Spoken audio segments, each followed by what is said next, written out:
Good morning and welcome back to my daily blog.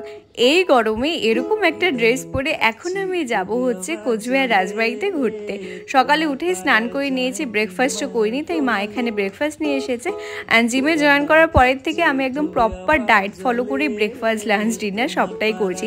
আচ্ছা চলো মেকআপটা করিনি। মেকআপ বলতে হালকা একটু সিসি ক্রিম মেখে ব্লাশ আর লিপস্টিক ব্যাস এতটুকুই, কারণ যা গরম পড়েছে। তারপরে আমি এরকম একটা ড্রেস পরেছি, মেকআপ করলে সেটা টিকবে না। মেকআপটুকু করে ব্রেকফাস্টটা করে নিচ্ছে। আর তোমরা অনেকেই আমার জিম ব্লগে কমেন্ট করেছো যে আমার সারাদিনের ডায়েট চার্ট তোমরা জানতে চাও। তো আমি কিছুদিন পরে আমি আরেকটু নিজের ডায়েট চার্টটা ভালো মতো ফলো করে নিই, তারপরে সেটা আমি তোমাদের সাথেও শেয়ার করব। খাওয়া দাওয়া কমপ্লিট করে আমি জুয়েলারিগুলো পরে নিচ্ছি। আমার যতই গরম লাগুক কিন্তু যেভাবে এই ড্রেসটা আমি পরবো প্ল্যান করেছিলাম আমি সেভাবেই পরবো। শুধু মা বলছিল ওপেন থেকে আমার মনে হয় বাটনগুলো লক করলে বেশি ভালো লাগবে, তো আমি একটা বাটন লক করে নিয়েছি। আচ্ছা তোমরা অনেকেই এই ড্রেসের লিঙ্ক চাচ্ছিলে এই ড্রেসের ফটোটা দেখে। তো এই ড্রেসটা আমি ইনস্টাগ্রামের একটা পেজ থেকে নিয়েছি। আমি ইনস্টাগ্রামে যখন এই ড্রেসের কোনো ফটো বা ভিডিও পোস্ট করব তার ক্যাপশনে অবশ্যই আমি সেই পেজকে মেনশন করে দেবো। এই তো আমি পুরোপুরি রেডি হয়ে গেছি আর বেরোনোর আগে চুলটাকে বেঁধে নিয়েছি। এই স্লিপারটারও অনেকে লিঙ্ক চাচ্ছিলে, বাট এটা আমি অনলাইন কোথা থেকে নিইনি, এটা আমি একটা অফলাইন স্টোর থেকে নিয়েছি।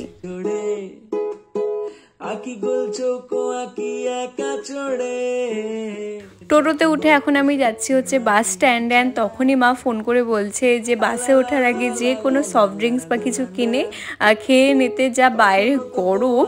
তো সেটাই করি। বাসে ওঠার আগে আমি একটা দোকান থেকে একটা টাটা গ্লুকো কিনে নিই, এটা কিনলে অনেকটা রিলিফ ফিল করবো। অ্যান্ড আলিপুর বাস স্ট্যান্ড থেকে তো সবসময় কোচবিহারের বাস থাকে পরপর, তো দাঁড়াতে হয়নি, আমি যাওয়া মাত্র একটা বাস পেয়ে যাই।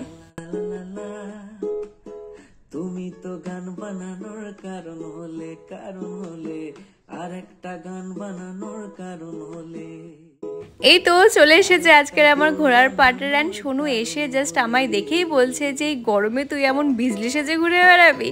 তারপরে আর কি আলিপুর টু কোচবিহার পুরোটা রাস্তা জুড়ে আমরা গল্প করি যে আজকে সারাদিন আমরা কি করব, কি খাবো, এগুলোই। আমাদের আলিপুর থেকে কোচবিহার যেতে খুব একটা বেশি সময় লাগে না, 45 to 50 মিনিটসের মধ্যেই আমরা পৌঁছে যাই। বাস থেকে নেমে আমরা আবার একটা টোটো ধরি। টোটো করে এখন আমরা যাব হচ্ছে কোচবিহার রাজবাড়ি।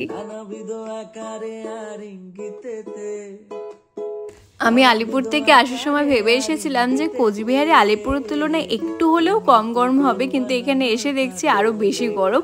তো রাজবাড়িতে ঢোকা মাত্র আমাদের ব্যাগ চেকিং হয়, তারপরে টিকিট কাউন্টারে গিয়ে টিকিট কেটে নিই, ভীষণ অ্যাফোর্ডেবল প্রাইস টিকিটের। তারপরে এই তো যাচ্ছি রাজবাড়ির ভেতর দিকে। রাজবাড়ির ফ্রন্টে তুমি যে ধার দিয়ে যাও না কেন কোনো ছায়া পাবে না, চারিদিক জুড়ে রোদ ছিল বটে একখানা ওই বাক্সটি নে,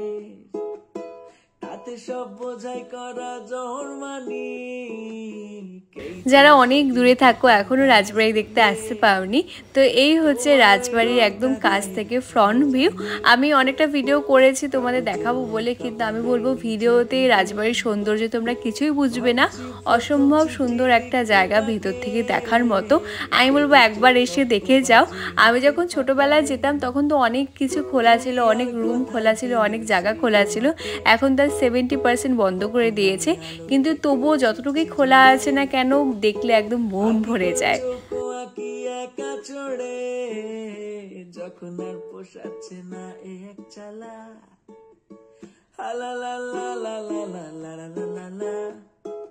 আমার শুধু মন খারাপ হচ্ছিল যে সব জায়গার ভিডিও করতে ওরা অ্যালাউ করে না, তো সবটা তোমাদের ঘুরে দেখাতে পারিনি। যতটা পেরেছি চেষ্টা করেছি তোমাদের ঘুরে দেখানোর। খুব একটা বেশি সময় লাগেনি আমাদের পুরোটা ঘুরে দেখতে, কারণ বললাম এই 70% জায়গা তখন বন্ধই করে দিয়েছে, তো বেরিয়ে যাচ্ছি। আর বেরোনোর পরপরই আমাদের কিছু ফলোয়ারদের সাথে দেখা হয়। তারপরে আমি আর শোনো প্ল্যান করি যে রাজবাড়ির পেছন দিকটাতে যাওয়া, যখন ওখানে একটু হলেও রোদ কম থাকবে।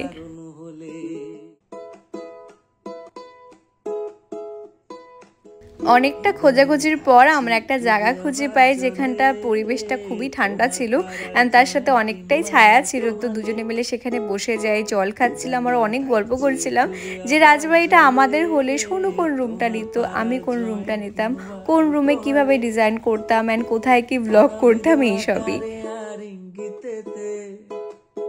নানা তোমরা সবসময় আমায় দেখো যে আমি যেখানেই যাই না কেন, যতটুকু সময়ের জন্যই যাই না কেন, আমি রাতুলের সাথেই ঘুরতে যাই। কারণ আমার জীবনে বন্ধুর সংখ্যা নেই বললেই চলে।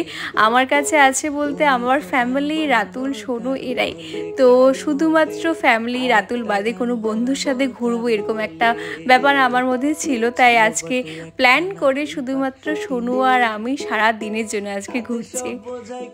বেরোনোর সময় আবার কিছু ফলোয়ারদের সাথে দেখা হয়। তারপরে আমাদের চোখে পড়ে রাজবাড়ির মাঠের এই সাদা ফুলগুলি, এত সুন্দর লাগছিল দেখতে। আমি তো এখানে ফটো তোলার জন্য পারলে শুয়েই পড়ি এগুলোর ওপরে। ভাবছি প্রথম চিঠি লিখবো কাকে। ফুলগুলি দেখতে যতটা সুন্দর ছিল তার থেকেও বেশি আমার ড্রেসে আর চুলে ভরে যায়। তো শুনো আরাম করে বসে বসে সবটা ক্লিন করে দিচ্ছিল। তারপরে আমরা রাজবাড়ি থেকে ফাইনালি বেরিয়ে যাই। অ্যান্ড বেরোনোর পরেই কাকুর থেকে শশা মাখা নিচ্ছিলাম। ততক্ষণই আমার আরেক কিছু ফলোয়ারদের সাথে দেখা হয়েছে, ফটো তুলে নিই।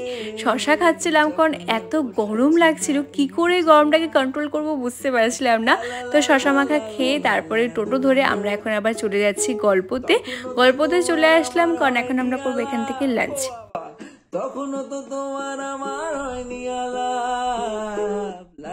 খাওয়া অর্ডার করে আমরা জাস্ট টেবিলের দিকে যাচ্ছিলাম, তখন আমার চোখে পড়লো যে একজন দিদি খুব সুন্দর একটা দোকান সেখানে খুলেছে। জুয়েলারি, শাড়ি, অনেক ধরনের জিনিস ছিল। আর আমি তো হাতে করা এরকম জুয়েলারি প্রচণ্ড ভালোবাসি। তো সেখানে কিছু মালা, কানের এগুলোই দেখছিলাম। অ্যান্ড তার মাঝে আমার একটা কানের পছন্দ হয়ে যায়, আমি নিয়ে নিই। তারপর রাতুল কল করে, ওর সাথে একটু কথা বলছিলাম। আর রাতুল তখন ডাইজেস্ট করতে পারেনি যে ওকে ছাড়া আমি একা একা ঘুরতে বেরিয়ে গেছি।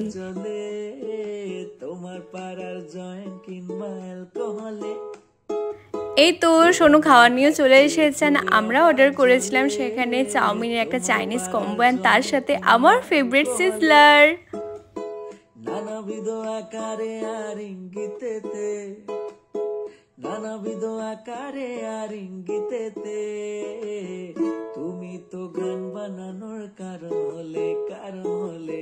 বরাবরের মতোই আজকের খাওয়ারও ভীষণ ভালো ছিল। আর গল্পের খাওয়ার আমার সবসময় ভীষণ পছন্দের। তো খাওয়ার পরে আমার লিপস্টিক ঘেটে গিয়েছিল, আর আমি সবসময় লিপস্টিক ক্যারি করি। তো লিপস্টিকটা আরেকবার একটু পরে নিচ্ছিলাম। ছিল বটে একখানা ওই বাক্সটি নে। খাওয়া কমপ্লিট করে আমরা নিচের ফ্লোরে চলে যাই, কারণ হচ্ছে জিম করে হাতে পায়ে ব্যাকে এত ব্যথা।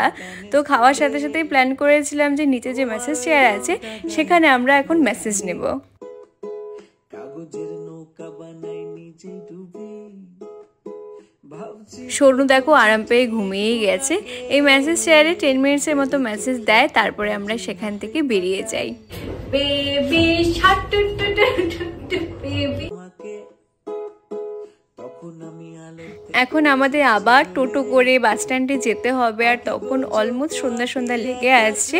আজকে যতই গরম লাগুক কিন্তু আমরা মজা অনেক করেছি।